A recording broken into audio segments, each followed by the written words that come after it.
Pernah nggak kamu melihat daun sirih ada di hampir setiap pengobatan tradisional Indonesia? Dari dulu sampai sekarang, daun sirih selalu disebut sebagai tanaman serbaguna untuk kesehatan. Tapi sebenarnya, apa saja manfaat dan khasiat daun sirih menurut dokter dan ilmu kedokteran modern?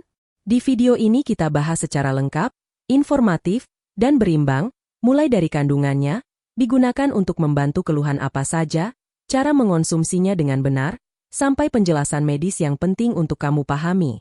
Daun sirih atau piper betle mengandung berbagai senyawa aktif yang telah banyak diteliti. Menurut dokter dan penelitian medis, daun sirih kaya akan minyak atsiri yang terdiri dari eugenol, caficol, cavibetol, dan betlephenol. Selain itu, daun sirih juga mengandung flavonoid, tanin, saponin, serta vitamin C dan vitamin A. Kombinasi senyawa ini memberikan efek antiseptik, antibakteri, anti jamur, antioksidan, dan antiinflamasi yang kuat. Salah satu manfaat utama daun sirih adalah sebagai antiseptik alami. Kandungan minyak atsirinya mampu menghambat pertumbuhan bakteri dan jamur, sehingga sering digunakan untuk membantu menjaga kebersihan mulut dan area tubuh tertentu.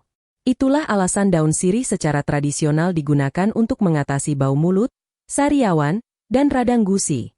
Menurut ilmu kedokteran, sifat antibakteri daun sirih memang terbukti, meskipun penggunaannya tetap harus tepat dan tidak berlebihan. Daun sirih juga dikenal bermanfaat untuk membantu mengatasi keputihan pada wanita. Senyawa anti jamur dan antibakterinya membantu menghambat pertumbuhan mikroorganisme penyebab infeksi ringan. Namun dokter menekankan bahwa daun sirih hanya digunakan sebagai pendukung kebersihan, bukan pengganti obat medis jika keputihan disertai bau menyengat, gatal berat, atau perubahan warna yang tidak normal. Dalam konteks penyembuhan luka, daun sirih memiliki sifat antiinflamasi dan membantu mempercepat proses penyembuhan. Ekstrak daun sirih dapat membantu menghentikan perdarahan ringan dan mencegah infeksi pada luka kecil.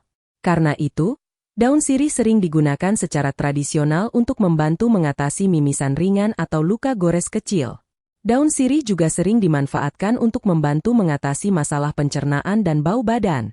Kandungan tanin membantu mengurangi produksi gas berlebih di saluran cerna, sementara sifat antibakterinya membantu menekan bakteri penyebab bau badan. Selain itu, daun sirih memiliki efek menghangatkan tubuh yang membantu melancarkan peredaran darah. Lalu, daun sirih digunakan sebagai obat untuk apa saja? Menurut praktik tradisional yang didukung penelitian medis, daun sirih sering dimanfaatkan untuk membantu menjaga kesehatan mulut, mengatasi infeksi ringan pada kulit dan area kewanitaan, membantu penyembuhan luka kecil, meredakan batuk ringan, dan membantu mengurangi bau badan. Namun menurut ilmu kedokteran, daun sirih bukan obat utama penyakit, melainkan terapi pendukung untuk kondisi ringan. Cara mengonsumsi daun sirih perlu diperhatikan agar aman. Daun sirih biasanya digunakan dalam bentuk rebusan untuk diminum, berkumur, atau pemakaian luar.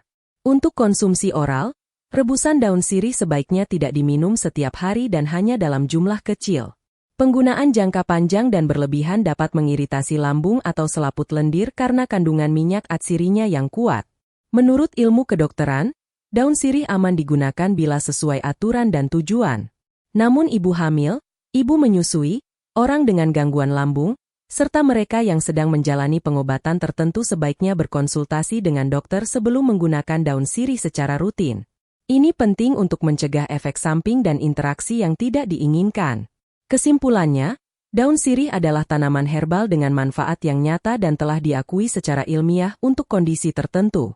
Kandungan antiseptik dan antiinflamasinya menjadikan daun sirih bermanfaat sebagai pendukung kesehatan, bukan pengganti pengobatan medis. Dengan penggunaan yang bijak dan tepat, daun sirih bisa menjadi solusi alami yang aman dan bermanfaat menurut ilmu kedokteran.